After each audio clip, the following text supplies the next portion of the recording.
Hello, everybody, and welcome to the Tuesday edition of Video Clips. And the first thing is, if you have not already joined our Prevent Cancer campaign, I'll invite you to do that. You sign the pledge card that you will learn about cancer prevention. We give you a $100 gift card that you can apply to, for example, your conference ticket. Our conference is virtual this year, long story behind that. But in any case, we have some excellent speakers. And every day I'll try and share a little bit about somebody. So Carol Gifford, a local veterinarian who is phenomenal. I'll owe her forever for helping me to take care of Schroeder for 3 years after he was diagnosed with a terminal illness. He lived for 3 years. And here's what she's going to talk about. Vaccines and titers, including Lyme, heartworm, dewormer, flea tick, diet, raw versus cooked versus kibble, spay, neuter, risks, benefits, timing, herbal remedies, acupuncture, chiropractic, laser, how to talk to your veterinarian, questions to ask, second opinions, and how our relationships with our pets work both ways. They help us and we help them.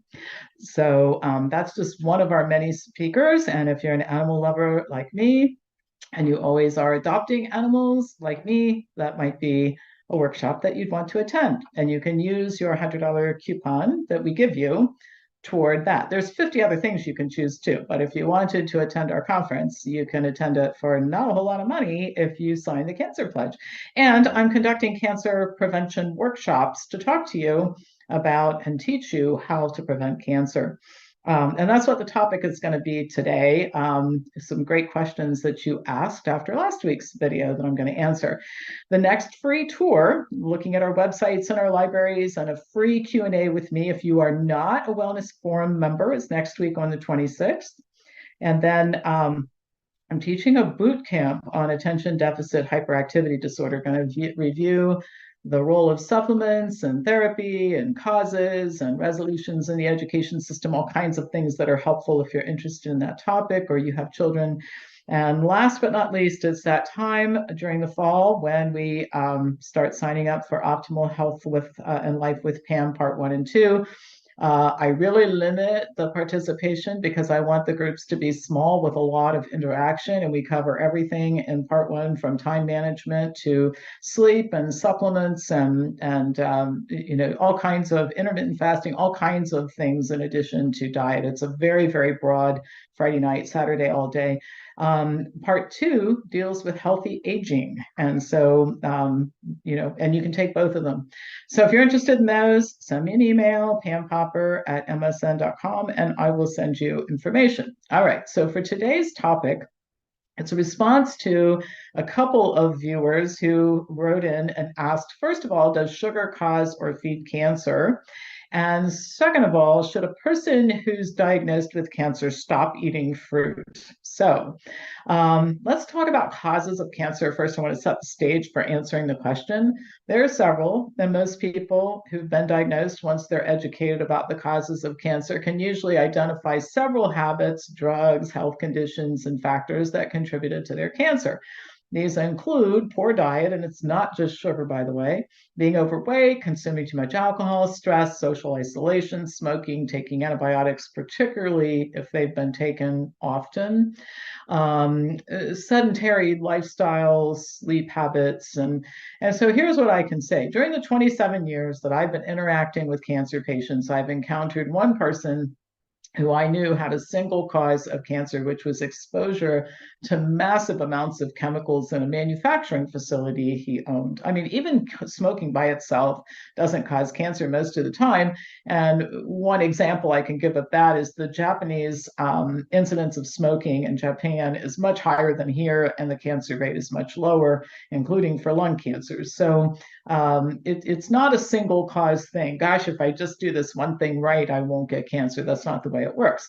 So sugar alone, even if consumed in highly processed foods like cookies and cupcakes, does not cause cancer. And if you're eating a health promoting diet, like the one that is modeled after our plan, your weight is normal, you don't smoke, you're physically active, and so on, the piece of cake that you have on your birthday, the 4 miniature Kit Kat bars you ate last year while passing out Halloween candy, the pie you had on Thanksgiving, and the cookies you consumed during the Christmas holiday season do not place you at high risk for cancer. These are treats, okay to have. And believe me, what's standing between you and a cancer diagnosis is not 4 Christmas cookies, all right?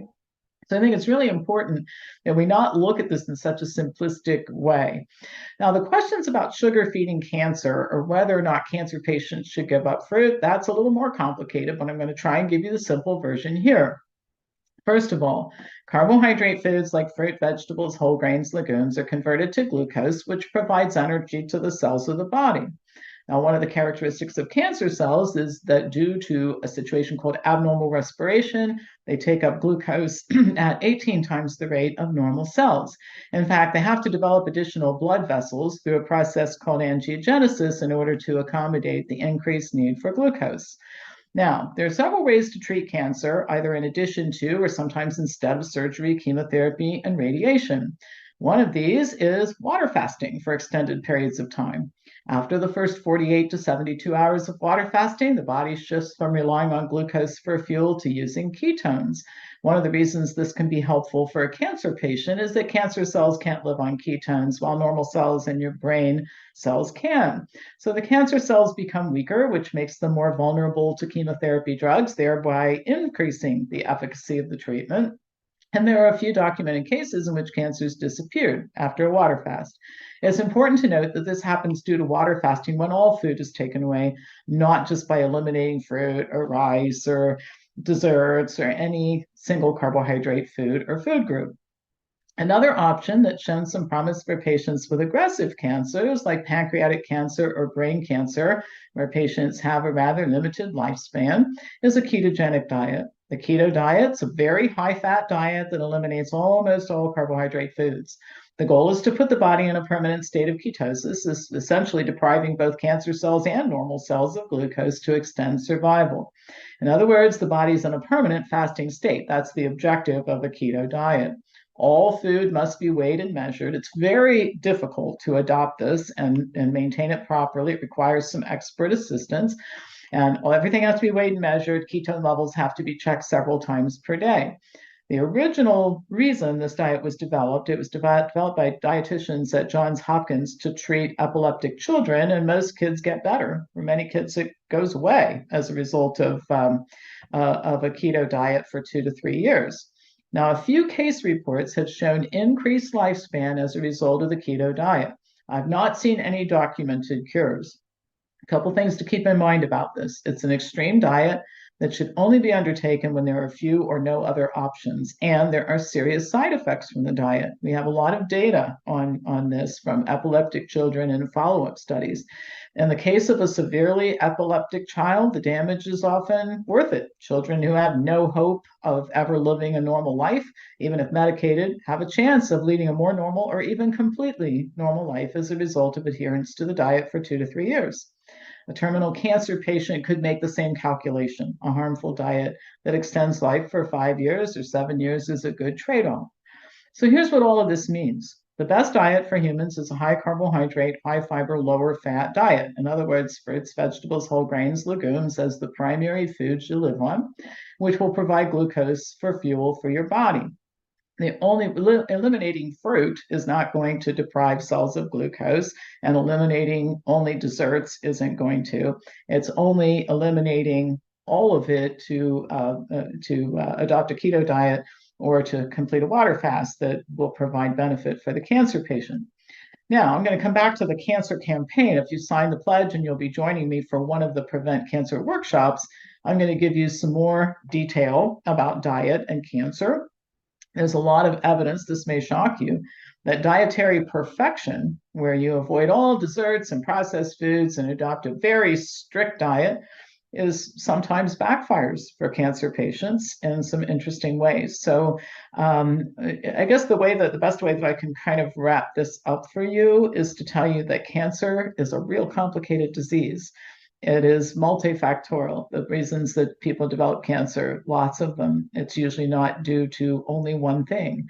Recovering from cancer requires that a lot of things be done properly, and dietary perfection by itself doesn't necessarily help. And unless you get some of these other things taken care of. and as I said, can backfire. So I hope that that clears up some confusion about the sugar and cancer issue.